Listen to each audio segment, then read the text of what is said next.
Bom, é aquilo, o Vasco, enquanto não trouxer um diretor, vai aparecer vários nomes especulados, e o normal é isso. Na verdade, quando você não tem uma coisa definida, você traz um espaço para especulação.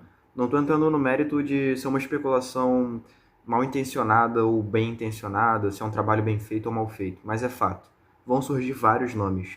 Bom, surgiu mais um nome, Mário Jorge Branco, executivo que esteve há pouco tempo no Fenerbahçe. Eu vou falar um pouco sobre ele e sobre os demais nomes que estão sendo especulados para o cargo de diretor executivo do Vasco da Gama. Então, fala Vascão, seja muito bem-vindo a mais um vídeo. Eu sou Eduardo Alves, apresentador desse e de todos os vídeos aqui do canal. E bom, desde a demissão do Marcelo Santana, mais ou menos um mês atrás, o Vasco não tem um diretor executivo para chamar de seu. E isso implica diretamente na necessidade de trazer alguém. E isso, para o jornalismo, significa que você vai ter que correr atrás dessa pauta, né? De tentar descobrir quem é esse alguém. Seja por uma apuração, seja também, claro, por um jogo de, não diria adivinhação, mas de tentar imaginar o que, que o Vasco vai fazer. Porque você, de repente, não tendo a informação, você vai buscar ferramentas para entender possibilidades viáveis para o Vasco. Então, assim, nomes que surgiram, a gente está no terceiro nome até então, quarto nome, né, se considerar o Rodrigo Caetano, que, bom, era certo que ele não viria para o Vasco, ele já passou pelo Vasco anos atrás, só que hoje ele está num cargo que não faz sentido ele abandonar, inclusive nesse momento, que é diretor executivo da Seleção Brasileira, um ano para a Copa acontecer. Ele não deixaria a Seleção Brasileira para vir para o Vasco, isso era fato. Mas além dele, claro, o Bruno Spindel, ex-Flamengo, o Eduardo Freeland, que atualmente é do Avaí, mas já foi do Bahia, do Botafogo, e agora, né, o Mário Jorge, que era do Fenerbahçe, também passou pelo PAOK da Grécia, enfim.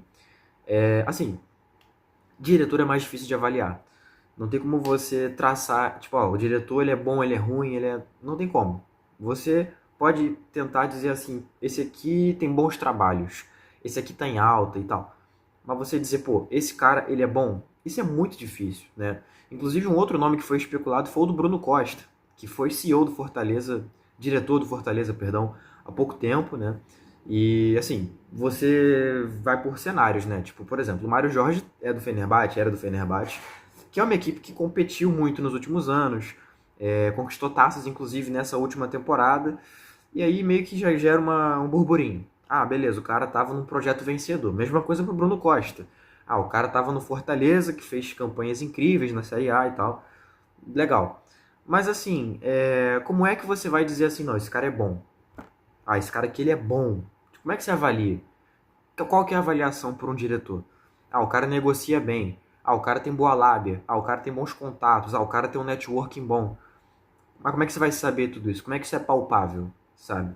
Como é que a gente que está de fora vai conseguir traçar isso? Entende? Então qualquer análise que a gente vier aqui e fizer, ela vai ser superficial e ela vai estar totalmente corrompida. Então é importante entender isso. Porque eu vejo um imediatismo e até uma urgência por parte não só de torcedores, mas de comunicadores do Vasco, para essa questão do diretor, essa necessidade de emitir uma opinião. E assim, cada um com sua cada qual, cada um faz o conteúdo da forma que bem entende. Mas assim, eu chegar aqui e falar, não, isso aqui é bom, isso aqui é ruim e tal, não sei o quê, é loucura. Tem alguns que a gente sabe, assim, eu sou um cara que depois da passagem dele pelo Vasco, eu me tornei um cara que tem mais motivos contra do que a favor. Então tem alguns caras, como esse que eu vou citar aqui como exemplo, que a gente pode dizer que beleza, não faz sentido para o momento do Vasco. Alexandre Matos, o cara teve aqui ano passado, fez o que fez, assim, janela dele pavorosa. Ah, Eduardo, mas ele trouxe o João Vitor e o Adson, que são titulares da equipe. O Adson, claro, numa teoria, né, porque tá lesionado e tal, voltando aí. Mas o João Vitor é titular. Ah, beleza, mas olha o gasto que houve para eles virem, entendeu? Então é isso, e sem falar na postura dele. Mas é uma coisa, tipo, mesmo assim é uma análise superficial, sabe? Eu não tava lá no dia a dia, sabendo o que acontece. Eu posso tentar apurar aqui, etc. E mesmo que eu apure, não vai ser uma coisa 100%. Você fica refém de alguém que tá ali de fato convivendo. Mesmo que o Pedrinho chegue até mim e diga, ou então no caso era o Lúcio Barbosa chega até mim e diga, olha, foi assim, assim, assado. Eu tô confiando na palavra dele, entende? Então, essa análise ela sempre vai ser superficial. Ela pode acontecer, eu concordo. Mas você querer fazer um perfil ali e tal, tipo, ó, não, olha só, esse cara aqui ele é assim, ele é assado, ele negocia assim, pra mim é loucura. Mas enfim, os nomes que foram especulados, o nível deles, né? Bom, o Eduardo Freeland teve trabalho no Botafogo na Série B de 21, né? Cara, aquele time do Botafogo de 21, essa aqui é uma análise totalmente superficial. Foi um elenco equilibrado. É um elenco que subiu com o pé nas costas, foi campeão da Série B, não por acaso, inclusive goleou o Vasco em São Januário. Para aqueles que a memória venha a falhar e não lembrem, fica esse registro. O Botafogo fez 3-0 no Vasco em São Januário em 2021 pela Série B. Foram campeões, com algumas rodadas de antecedência, subiram. Em 22, assim, o destino foi muito grato com o Botafogo, né? Viraram SAF e a SAF deles deu muito certo, então enfim. Mas o pontapé inicial veio ali naquele time da Série B de 21.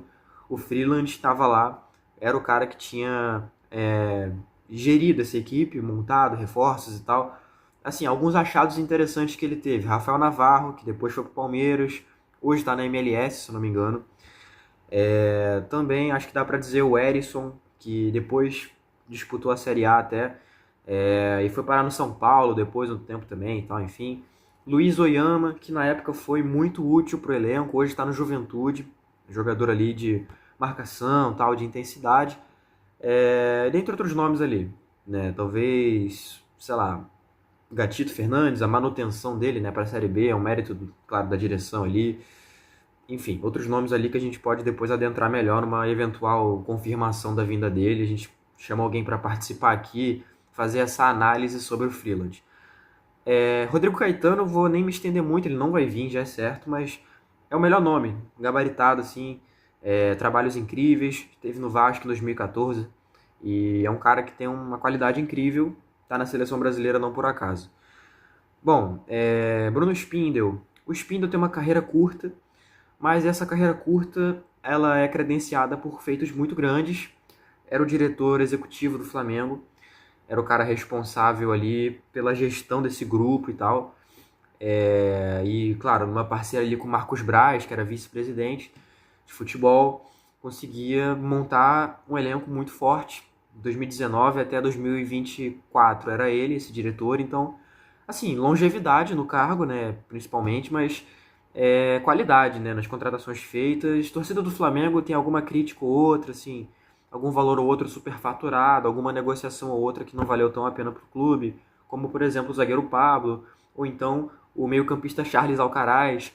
Mas, no geral, um trabalho muito bem feito. Os grandes expoentes do Flamengo nos últimos anos tiveram o crivo do Bruno Spindel para vir. Aí você pode argumentar, falar que o Flamengo é uma equipe que, por natureza, atrai jogadores, pelo momento que vive e tal, e eu concordo com você. Mas tem de haver competência para o profissional que estiver ali ocupando esse cargo, para que ele consiga traduzir essa expectativa numa realidade. Então, o Spindel, para mim, é um cara que também, caso venha, traria ali muita qualidade, muita experiência, muito networking e muita expertise. O outro nome foi do Bruno Costa. Sim, o Bruno Costa é uma carreira ainda mais curta, pouquíssimo tempo profissionalmente. O trabalho dele no Fortaleza, por mais que o Fortaleza em si seja um case de sucesso, a gente tem uma visão assim do Fortaleza, assim, caramba, Fortaleza, tal. Mas assim, o Fortaleza, sob a tutela, né, do Bruno Costa, é um Fortaleza mais limitado no mercado. Bom, beleza, tem mérito na vinda do Davi Luiz, que é um nome midiático, pô, beleza, a gente sabe o tamanho do Davi Luiz. Daverson, pô, também é outro que tá em relevância, assim, tal, beleza. Mas, no geral, o mercado muito criticado, inclusive pela manutenção de jogadores que a torcida do Fortaleza hoje critica muito. Inclusive o Marcelo Paes, que é CEO do clube e já foi presidente também há muitos anos, disse recentemente em entrevista que muito desse elenco vai embora. Simples assim. Então, cara, é de se pensar. Ideias frescas, o Bruno, com certeza, mas não tem tanta experiência, nem tanto expertise, nem tanto networking para trazer para a mesa. Parecido com o Marcelo Santana. Marcelo foi presidente do Bahia, é verdade, mas assim, como diretor executivo, trabalhos pouquíssimos. Inclusive, acho que o destaque seria o América de Natal mesmo, antes do Vasco, né? Então, assim, parecido com o perfil do Marcelo. Talvez um cara para chegar e ser essa figura mais burocrática, menos participativa de fato, né? E agora o Mário Jorge. O Mário, eu não vou mentir para vocês, tá? Eu não sou um profundo conhecedor do trabalho dele, nem me proponho a ser, porque ele atuou em ligas que eu não acompanho e nem me proponho a acompanhar. Liga turca, liga grega, liga portuguesa. Nada contra, não é isso. Só que meu nicho não é esse. Ponto. Dito tudo isso, o superficial da coisa, o que chega até a gente, o que fura a bolha, é de um Mário que teve trabalhos muito consistentes nos lugares onde ele passou. O PAOK, inclusive, é a justificativa talvez para esse interesse do Vasco, porque lá ele era o diretor quando jogou lá o Léo Matos, né? Léo Matos estava no PAOK antes de vir ao Vasco em 2021, né?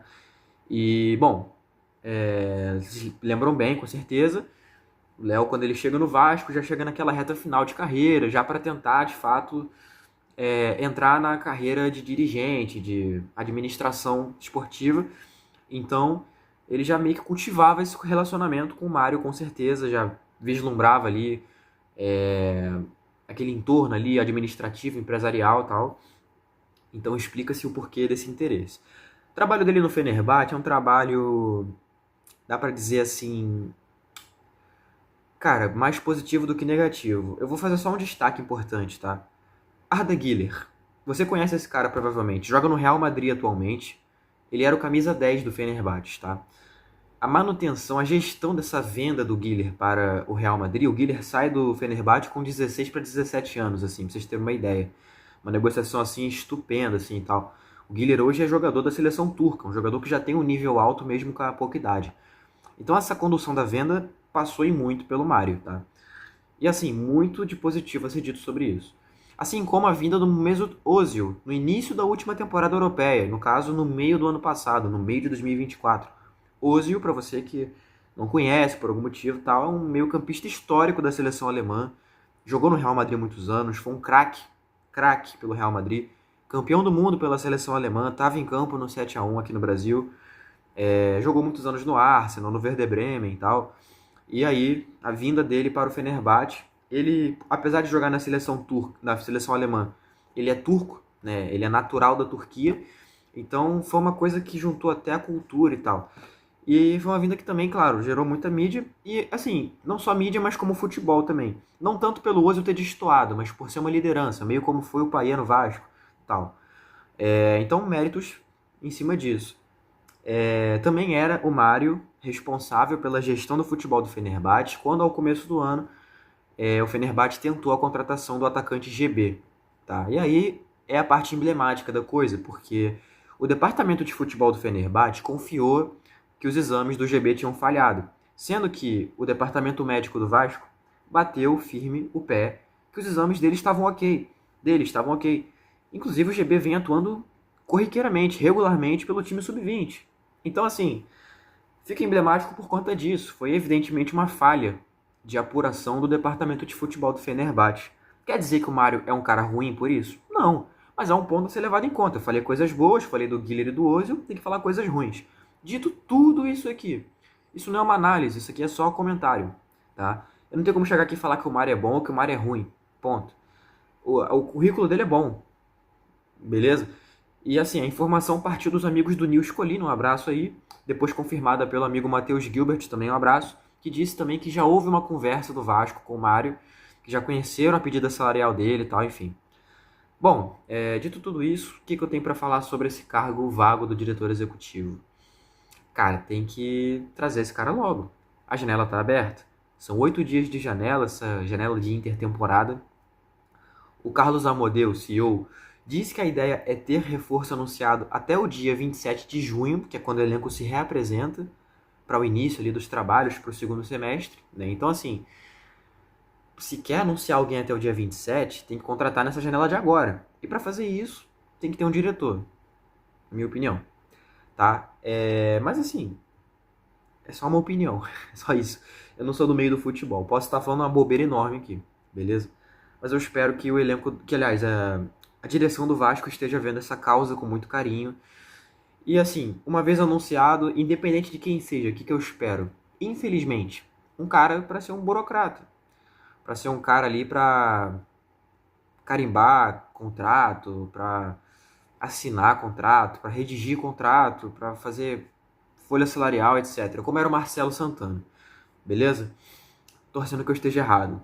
Que peguem esse corte aqui e taquem na minha cara no final do ano. Olha só, sou imbecil aí. O que tu falou? Olha só como é que esse diretor aqui é bom. Tá, beleza. Eu espero que seja isso. Mas, enfim. No mais é isso. Fico por aqui. E, cara, esse vídeo nada mais é do que um grande debate. Então, o convite, ele tá sempre muito aberto. Fala comigo. Comenta aqui embaixo o que tu achou disso tudo, beleza?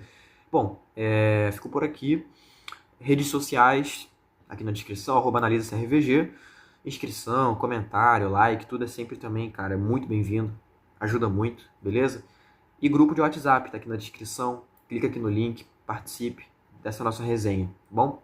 Tamo junto, valeu e até a próxima.